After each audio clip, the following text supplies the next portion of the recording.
asalaamaaleykum wa rahmatullah yéen ñuy suivre seen sama xalaat ñu ngi leen di nuyu di leen ziar di leen fàtte yéen a ngi seen programme fruit wala légume de la semaine bi nag dañu ñëw ci benn fruit boo xam ni Sénégal yëpp xam nañu ko macha allah gën ci daal muy professeur Ousmane Ndiaye comme ni ngeen ko xamee di borom Boga Bio nekk tradipraticien nekk fële ca diwaanu Kër Massar ñi nga xam nag dañ koy soxla numéro moo nekk ci suuf vidéo bi noonu de préférable nag ñu koy woo mu nekk ñoo xam ne dañ koo soxla personnellement dañu nekk ñu koy laaj ay questions ci vidéo yi boo xam ne daa am feebar boo xam ne kaa soxla te peut-être waxtaan nañ ci loolu rek xamoo noo koy wëree tàppeel turu feebar bi ci YouTube nga yokk ci professeur Ousmane Ndiaye wala nga yokk ci xalaat TV sama xalaat TV soo defee recherche vidéo bi dana ñëw ci kaw nga mën ko seetaan turu feebar bi rek ngay bind boo ko bindee rek bind turu professeur Ousmane Ndiaye vidéo bi ñu ci defoon dina ñëw parce que pratiquement feebar yi si gën a bëri def nañ ci vidéo ñu koy woon ko laaj ci loo xam ni waxtaan nañ ci ba pare te temps bariwul sacrifice bi nga def nii dafa dëmm metti na kon xam naa professeur tey dañuy ñëw ci li nga xamante ni fruit la bu am Sénégal Sénégalais yi bëgg ko lool di ko consommer léegi ñu bëggoon xam nag ay njariñam ci wàllu wér-gu-yaram muy di tax salaamaaleykum wa rahmatullah sëñ Pape maa ngi lay nuyu di la ziara di nuyu suñu mbokki internet yi nga xamante ni ñu ngi suivre fu ñu toll rek di leen jéggalu tamit ci erreur yoo xam ne rek wax nañ ko ci wala def nañ ko ci wala koo xam ne tamit wax nañ fi loo xamante ne xëy na laal nañ la rek nga jéggal ñu nga xam ni nit matul moom donc jubluwuñ ci loolu liñ ci jublu mooy jàngale ak nit ñi xam rek lañ ci jublu waaw koo xam ne nag xëy na wax nañ ci loo xamante ni gis nga ci bopp sa bopp tamit ñu ngi lay jéggalu donc le deutérium sénégalais mooy di tax Pape dafa bëri ay njëriñ te xëy na ñun xamuñu ko ndax naan rek lañ ci xam mais jus bi ci waxam dafa bëri ferñeent parce que dafa am vitamine C te dafa riche en vitamine C parce que orange li muy am vitamine C yëpp wax nañ ni di tax moo ko ëppale 8 fois vitamine C te orange xam nga ni bi ñuy wax orange vitamine C fa la fekk baax te 8 fois la ko di tax ëppale donc kon jëf ngay jus de di tax yaakaar naa ni di ko naan baax na vitamine C baax na ci yaram dafa am na fer tamit am na ay fibre am na phosphore am na calcium am na yu ferñeent yu bëree bëri bu fekkente ni Pape jus bi la toujours baax na ci ñi nga xam ne dañuy sëqat la tout baax na ci les maux de rein ñi nga xam ne dañuy amee ay rein yoo xam ne day ma xaw a métti parfois di ko jël jus bi di ko def jus baax na ñi nga xam ne dañoo amee angine bon di ko jël baax na di jus bi tamit la ñuy wax quoi bu fekkee ñi nga xam ne dañoo soj ci wàllu rhume di utiliser jus de di tax baax na ñi nga xam ne dañoo bëgg a wàññeeku tamit il paraît que am na benn recherche bu ma gis mu ne bu fekkee da nga bëgg a wàññeeku di jël jus de di tax lu bari baax na dina la mën a wàññi tuuti. vitamine C la bu fekkee da nga bëgg a di concentré wu maanaam am na ñoo xam dañoo manque de concentration maanaam bu ñuy def dara duñ mën a concentré wu su fekkee loolu daf la dal soo utiliser jus de di tax bu bari di nga dem ba di nga amaat mémoire boo xam ne di nga mën a toog di concentré wu lu bari su fekkee nit ki dafa amee anémie tamit manqué deret tamit buy naan jus de di tax di dem ba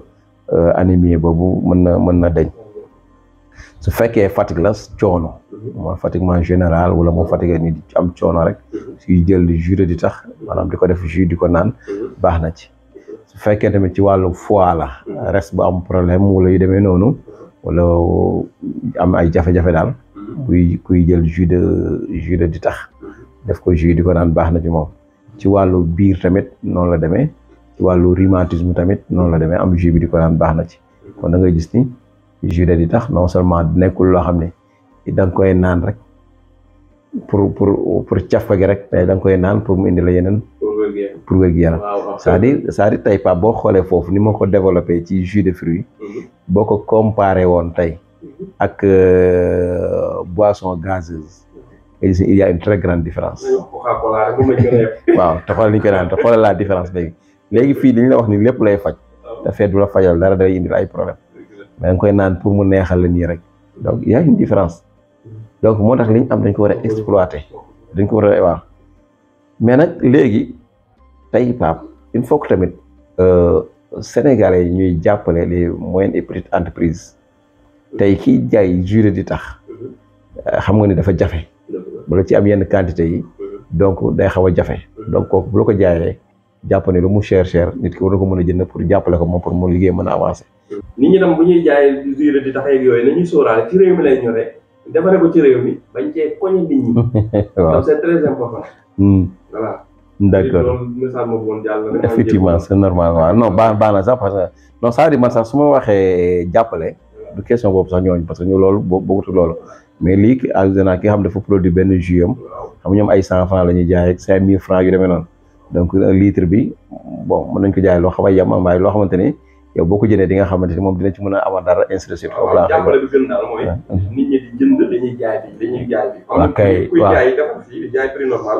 nit ñi bañ ko fee romb. di jënd di importer loolu mooy di jàppale bi commencé. nit ñuy jaay tam bañ a baadoo la di poñe nit ñi ci luy ñëwee fii ñu koy defaree fii. mu gën a bëgg a seer lu ñuy importer. waaw c'est vrai dafa métti voilà loolu tam xel na ko. waaw mënoo jënd fii carotte bu ñu bayee fii noodo mu gën a seer carotte buy jóge Maroc. waaw parce que bu ay camion ñëw ba fii. Sénégal loolu moo fi am de. loolu moo fi am. ñun bu nekkee suñ biir rek kenn day yor leen ñëpp man d'accord naa si loolu consommer local ak ñiy jàppale ñiy produire fii. mais léeg-léeg tam bu fekkee dañoo xam dañ nekk terrain mooy nit ñi tam dañoo baaxoo la dañuy xaar baaxal bu ñu am occasion rek dañuy bëgg a naj liñ bëgg leen nañ ay jamono nit ñi dañuy dem Chine dafa importer loo xam duñ ko fa jëndee dara ñoo fii di ci rey ni jaay lu seer su ñu commencé ñëw jaay seen bopp di ko jaay ay prix normal te fekk ñoom ñaata lañ ci ràbb ci ay millions ci nax nit ñi xam nga du loo jekku nit ki def ko rek loo ko mën a def ko loolu baaxul yàlla bu fekkoon yàlla day fonctionner noonu kon nit ñi kenn nekk effectivement soxor gi ñuy defante suñu biir dañ ko war a bàyyi ku ci yor dara nit ñi amuñu ko rek nga koñe leen di yokk bëri man loolu dafa naqari ba ci kanam yàlla te nguur gi responsabilité bi ñu ci war a jëluñu ko ci parce que réew li nga xam ni dafa basé ci dund muy ceeb dawlin suukar ay soble yooyu nga xam daal mooy alimentation de base bi nguur gi moo ko war a réguler ba kenn du ko yokk boo ko defee ñi am mën a dund ñi amul mën a dund waaw loolu mooy dëgg donc soble bi de cher na ñu déglu soble bi de cher na moom xam naa ñiy màggale moom dinañ kaas yàlla baax na waaw bu ko defee di tax boobu dafa bëri njëriñ kon wax nañ en général comme que jus bi la ñuy faral di utiliser wax nañ njëriñ yi nga xamante ne xam nañ ko ci jus bi léegi nag mën nañoo ñëwaat ci yeneen partie ci garab gi wala ñu yemale ci jus bi léegi bu dee xas bi Pape ñu njëkkee ci xas bi mooy xasu di tax garabu di tax bu fekkee nit ki mën na ko am baax na ci biir bi metti ñu wax la colique ñu koy baxal di ko naan baax na ci tamit ay bronchite mooy baax na ci pneumonie comme ni ñu waxoon sànq loo xamante ne ci wàllu dënn la ak yu demee noonu baax na ci anémie baax na ci estomac surtout nag li ñuy wax parce que bëgguma ko woon di wax parfois waxoon naa ko ci bi ñuy def tuberculose baax na ci mais nag maa faral di wax ne tuberculose moom ku ko am rek demal hôpital nga xam ne waaw baax na ci mooy écorce bi baax na ci arthrose aussi muy genre rhumatisme yu demee noonu bu fekkee xob yi la aussi xob yu di tax feuilles yi baax na ci constipation mais ñi nga xam dañuy xaw a seere def ko infusion di ko naan baax na ci la dysenterie amibienne muy biiru taññi fekkee nit ki am na ko mën na koy infuser di ko naan baax na ci arthrose muy tànk yu métti wala yu demee noonu fatiguement général wala fatiguement baax na tamit ci wàllu wànnent ñu wax conjonctivité di ko sëlmoo baax na aussi ci wàllu góom baax na ci bu fekkente ne nag reen bi la Pape moom it baax na ci lu bëri reenu di tax moom it baax na ci infection baax na tamit ci ñi nga xam dañoo amee meret mooy jigéen ñu am doom ba pare seen meret yéeg surtout nga xam nga meret bu yéeg dina defloo sax nit am na ñoo xam ni seen maanaam ñu baal ma ci kàddu gi seen dof ñu ngi ko jëlee ci après accouchement léegi bu ñu amee doom ba pare meret bi nga xam ne dafa waroon a génn su yéegee donc mën na leen indi problème boobu donc loolu nag bu ñu amee reenu dànq bi di ko naan dina dem ba wàccee ko ba mu set bu fekkee tamit ci wàllu lakk-lakk la moom it bu ñu amee reen bi daf ko sunguf di ko ci diw dina ko dindi fatiguement général defe naa waxoon naa ko siti waxoon naa ko reenu dànq baax na ci siti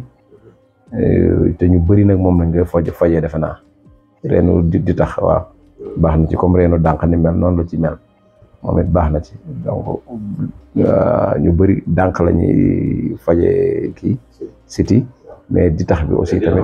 même chose mën na ko faj donc noonu lay demee quoi bu dee des maux de ventre aussi mooy biir bi metti wala yu demee noonu wala mu amee ay nerf comme ay nerf sciatique wala yu demee noonu wala tànk yi nerf yi dëgërul noonu donc mën nañu utiliser reenu kii bi di tax bi bu fekkee tamit ay yax la problème muy yax yi la am tamit mën nañu utiliser reenu dànq donc yooyu yëpp daal ci dànq bëri na yoo xamante ni yëpp daf koy faj incha allah. loolu yaakaar naa leer. waaw léegi bu dee ci xob yi buñ ko baxalee dosage bi niñ koy naanee. infusion buñ ko baxalee boo baxalee ndox sotti. waaw bëgg infusion rek moom xob moom lu ci bëri moom man infusion. c'est différent baxal. waaw baxal ndox sotti. c'est différent baxal mooy décoction. waaw infusion mooy ngay jël garab ba mu bax nga soo raxas di sotti ci moom sedd ngay naan demi kaas rek baax na. genn wàll kaas kaasu ndékki. genn wàll kaas matin soir 2 fois baax na. 2 fois benn ngoon. yi gën a am na. bu dee xas bi tamit c'est la même chose. moom ko baxal mais mën nga jël même dose bi. même reen bi aussi mën nga jël même dose bi demi kaas matin soir. kaasu ndékki nag. waaw xam naa la kii day gën a yomb nag ndax garab gi naa ñuy dëgg Casamance ñoom lay gën a yomb waaw wala jaaykat reen yi dinañ ko am. reen yi dinañ ko am. voilà bu dee kii bi moom fépp Sénégal disponible lay disponible. waaw di doom di tax bi. waaw di tax bi léegi moom macha allah. waaw. te moom non seulement jus bi neex na. jus bi neex na trop moom. waaw man dama ko bëgg moom jus di tax moom macha allah. te même moringa bi am na gars yi dañ koy def moog jus di tax benn lañ léegi. waaw te doon sax xamee góob bi. tuuti waaw di xobu moringa bi lañu jël def ko wal ko non duñ ko wal dañ koy dëbbu def ci ndox def ko jus mais am na ay kii yu ci yokkaat daal mais dafa neex tamit waaw essence mango goyave ak yooyu lañ ci xaw a yokk mais dafa neex de tamit neex te yooyu da lay fajaale en même temps da lay fajaale c'est ça le problème da lay fajaale te jus naturel lay nekk waaw macha allah. amiin waaw. dafa baax waaw. kon professeur boo amee loo xam ne bëgg nga koo tàggatoo ci di tax bi. waaw sori Pape ni ñu ko waxee rek di tax bi moom mën na nekk loo xamante ni c'est industrie mën nañ ko industrialiser. c'est-à-dire au lieu ñu koy bàyyi muy yàqu wala bu fekkee bëri na Casamance wala dañ koy am période am mën nañ ci defar quantité te defar ay jus. mën nañ ko def bu ko def ay jus def ko ci ay verre wala yu demee noonu wala ay bouteille su mu mënta ñàkk ba ñàkk nga doog ko def ci butéelu Evian yooyu demee noonu mais nit ki war na ko mën a industrialiser defe ko ba mu rafet di ko jaay te dina ci mën a am dara moom laa leen wax sax naa la bu ko nit ki di jaay lañ ko jàppale pour mu mën a nekk entreprise bu ndaw continuer donc loolu bu ko nit ki amee amaale yeneen jus yu ci boole ainsi de suite franchement xam nga tey bu nit ki defaree jus de màdd jus de Dakar jus de bouille jus de nangam donc loolu rek c'est quelque chose. waaw bëri nañu koy defar mais sur le plan individuel. individuel waaw kay mu ñu defar ni jaay seen waaw. loolu sax baax na ko rek. usine boo xam ne dafay nekk di liggéey loolu. waaw non du yomb parce que du ñu am moyen peut-être maanaam du nekk usine bu mag sax mais lu yem loo xamante ne waaw localement rek lay nekk entreprise bu ndaw rek waaw bu ndaw boo xamante ne. yenn saa bu nit amee xew commandé la ak yu demee noonu nga defar ci agroalimentaire entreprise agroalimentaire jafe waaw kay waaw ak léegi nga xam ne matériels yi Chine léegi lépp la ñuy def dañuy kase prix bokk ñoo jamono yi nga xam ne machine yëpp tubaab yee koy def waaw kay cher ay millions entreprise dafa jafe day jafe mais léegi ak chinois yi ak indiens yi tam léegi sax indiens yi machine yi effectivement foofu dañ fay am machine yoo xam bu baax te du cher voilà cher daa xam naa dañ ci gën a d'accord incha allah yàlla baax na macha allah am na solo